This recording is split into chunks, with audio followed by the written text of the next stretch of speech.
Hi guys, welcome back to Roasted Studios. Thank you so much for joining me today for a Spreaker. Be sure to hit that like button. I wanted to share a story with you guys today that I found on the New York Post entitled Inside DMX's Traumatic Childhood, Legendary Rough Rider Survived a Lot by Asia Grace. Now, as you guys know, DMX recently had a drug-induced heart attack, and now they know that he's had considerable brain damage, and there's not much brain activity going on with this individual at this point. Someone that a lot of people, they loved his music, or they loved him as a person, or they could relate to him in some manner. I even remember a few of his songs myself. It's just something that's ingrained in my head that I remember this music, the lyrics, how the music went. And the fact that it was something that was upbeat and uplifting and something that you liked and got you moving. And so I really wanted to talk about this today. There is a comment that a woman had left, I believe on Twitter. Her name is Ola Ojuwimi. And it's her comments that made me, aside from the title of this article, that made me want to talk a little bit more about this. Let's see what she says here. And I quote, she states, #Disabled Black History. There is an inextricable link between drug addiction and child abuse. 2/3 of people in treatment for drug abuse grew up in an abusive household. DMX is a survivor of child abuse, which undoubtedly influenced his music as an artist. And she goes on to state as well, have you ever wondered why DMX imitates dog barks and growls in his music? As a kid, he found comfort in befriending stray dogs as he roamed the streets of Yonkers at night to escape brutal child abuse at the hands of his mother and her boyfriends. #Disabled Black History. There's a reason we use the Substance Abuse and Mental Health Services Administration phone number on a lot of our videos, because there is a direct link with child abuse and substance abuse and homelessness and mental health and all sorts of different problems that can happen. But there's more than you just having to know this information and believing it. You actually have to take it seriously, which I do. And I know a lot of people in my audience do. And in general, I think a lot of people know about it, but do we all take it seriously? Do we take the information seriously by not abusing our kids any further?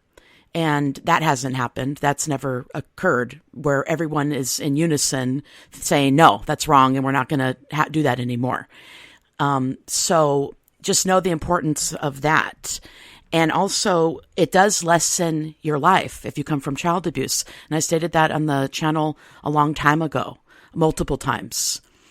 So this is a direct case of that. You know, this is a 50-year-old man that has limited brain function now due to the addictions he got from childhood abuse. And we'll be talking about that in one moment. Earl Simmons was DMX's real name. He was born December 18th, 1970 in Mount Vernon, New York. His parents' names are Joe Barker and Annette Simmons. And he was also a Grammy-nominated creator who felt unloved from his very first start at life, from the get-go and the beginning of his life. He had stated in this article that his father abandoned him, never called him on his birthday, never helped to raise him. So he had to deal with abandonment issues. And then also the mother was physically violent. He says in his own words, she knocked 2 of his front teeth out with a broomstick when he was just 6 years old. And you guys know that I'm against child abuse. Everyone that comes by the channel knows this. I don't have any judgments in regards to these stories, and I'm not discerning these or analyzing this with a judgmental eye.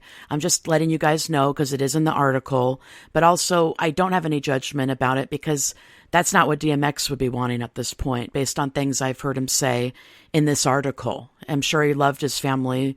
He probably loved his mother, probably loved the father as much as he could, even though it wasn't there for him.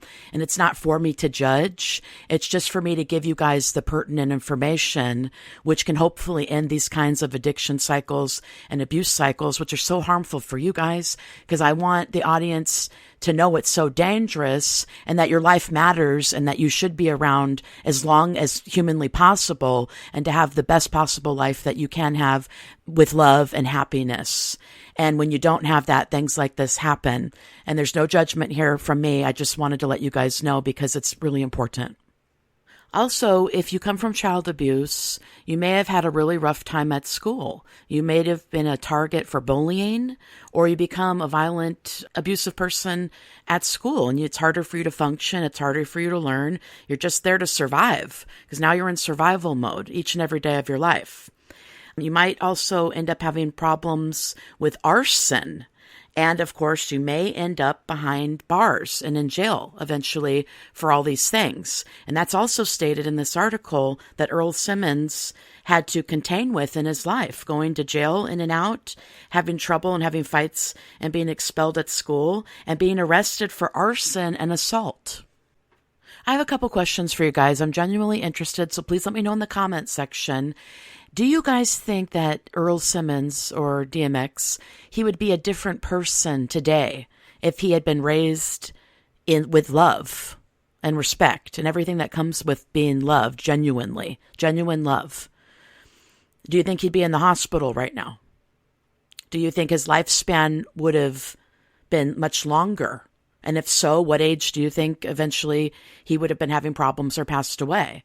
Or then, I mean, in Daily, we talked about safety's an illusion anyways, but I want to know if you guys think that he would be a different person if he didn't come from those same beginnings. And to go along with that question, I would like to know if you guys think that the music was created and so iconic and so memorable, so much to the fact decades later, people remember these songs word for word. They were so memorable. They were so great. Do you think that he wouldn't have been able to create that kind of music and been the artist that he was today, DMX, if he hadn't have come from child abuse in the life that he had? It's kind of hard to contest that because that's exactly what happened, because this is how his life played out. But I'm just wondering if you guys think that he'd be a different person. And also, do you think that because he is the person that he is, that is what he was able to create later on and actually was a success? He accomplished something throughout all that and became something greater. But the abuse, in my opinion, it lessened his life at such a young age. 50 years old is pretty young. But I want to know what you guys think in the comments section. Do you guys have a favorite song? Do you guys remember the songs and the lyrics word for word? Do you remember this artist? If not, if you're too young, please look him up. And if you do remember this artist, please let me know in the comments section what you guys think. And take care and all my love. And be sure to read the article as well. The link will be in the description. Take care. Roasted Studios, out.